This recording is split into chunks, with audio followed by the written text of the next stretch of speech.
شروع اللہ کے نام سے جو سب پر مہربان ہے، بہت مہربان۔ آسمانوں اور زمین میں جو چیز بھی ہے وہ اللہ کی تسبیح کرتی ہے، اور بادشاہی اسی کی ہے، اور تعریف اسی کی، اور وہ ہر چیز پر پوری قدرت رکھتا ہے۔ وہی ہے جس نے تمہیں پیدا کیا، پھر تم میں سے کوئی کافر ہے اور کوئی مومن، اور جو کچھ تم کرتے ہو اللہ اسے خوب دیکھتا ہے۔ اس نے آسمانوں اور زمین کو برحق پیدا کیا ہے اور تمہاری صورتیں بنائی ہیں، اور تمہاری صورتیں اچھی بنائی ہیں، اور اسی کی طرف آخر کار سب کو پلٹ کر جانا ہے۔ آسمانوں اور زمین میں جو کچھ ہے وہ اسے جانتا ہے، اور جو کچھ تم چھپ کر کرتے ہو اور جو کچھ کھلم کھلا کرتے ہو اس کا بھی اسے پورا علم ہے۔ اور اللہ دلوں کی باتوں تک کا خوب جاننے والا ہے۔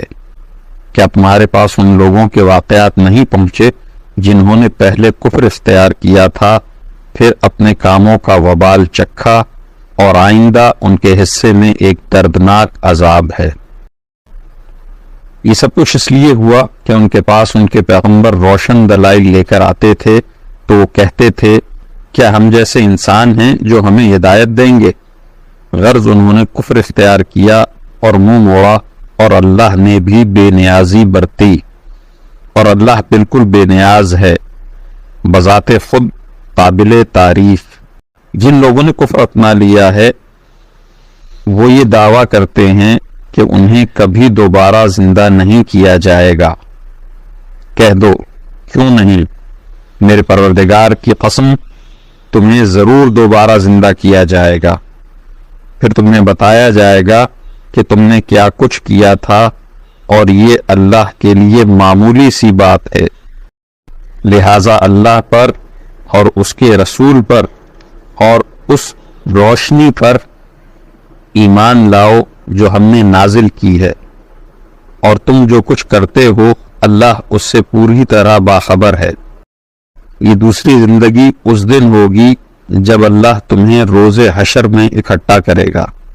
وہ ایسا دن ہوگا جس میں کچھ لوگ دوسروں کو حسرت میں ڈال دیں گے، اور جو شخص اللہ پر ایمان لایا ہوگا اور اس نے نیک عمل کیے ہوں گے اللہ اس کے گناہوں کو معاف کر دے گا، اور اس کو ایسے باغوں میں داخل کرے گا جن کے نیچے نہریں بہتی ہوں گی، جن میں وہ ہمیشہ ہمیشہ رہیں گے۔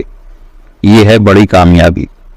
اور جن لوگوں نے کفر اختیار کیا ہوگا اور ہماری آیتوں کو جھٹلایا ہوگا وہ دوزخ والے ہوں گے جس میں وہ ہمیشہ رہیں گے، اور وہ بہت برا ٹھکانہ ہے۔ کوئی مصیبت اللہ کے حکم کے بغیر نہیں آتی، اور جو کوئی اللہ پر ایمان لاتا ہے وہ اس کے دل کو ہدایت بخشتا ہے، اور اللہ ہر چیز کو خوب جاننے والا ہے۔ اور تم اللہ کی فرما برداری کرو اور رسول کی فرما برداری کرو، پھر اگر تم نے منہ موڑا تو ہمارے رسول کی ذمہ داری صرف یہ ہے کہ وہ صاف صاف بات پہنچا دے۔ اللہ وہ ہے جس کے سوا کوئی معبود نہیں ہے، اور مومنوں کو اللہ ہی پر بھروسہ کرنا چاہیے۔ اے ایمان والو، تمہاری بیویوں اور تمہاری اولاد میں سے کچھ تمہارے دشمن ہیں، اس لیے ان سے ہوشیار رہو، اور اگر تم معاف کر دو اور درگزر کرو اور بخش دو تو اللہ بہت بخشنے والا، بہت مہربان ہے۔ تمہارے مال اور تمہاری اولاد تو تمہارے لیے ایک آزمائش ہیں، اور وہ اللہ ہی ہے جس کے پاس بڑا اجر ہے۔ لہٰذا جہاں تک تم سے ہو سکے اللہ سے ڈرتے رہو، اور سنو اور مانو، اور اللہ کے حکم کے مطابق خرچ کرو، یہ تمہارے ہی لیے بہتر ہے۔ اور جو لوگ اپنے دل کے لالچ سے محفوظ ہو جائیں وہی فلاح پانے والے ہیں۔ اگر تم اللہ کو اچھی طرح قرض دو گے تو اللہ تمہارے لیے اس کو کئی گنا بڑھا دے گا، اور تمہارے گناہ بخش دے گا، اور اللہ بڑا قدردان، بہت بردبار ہے۔ وہ ہر بھید کا اور ہر کھلی ہوئی چیز کا جاننے والا ہے، بڑے اقتدار کا، بڑی حکمت کا مالک ہے۔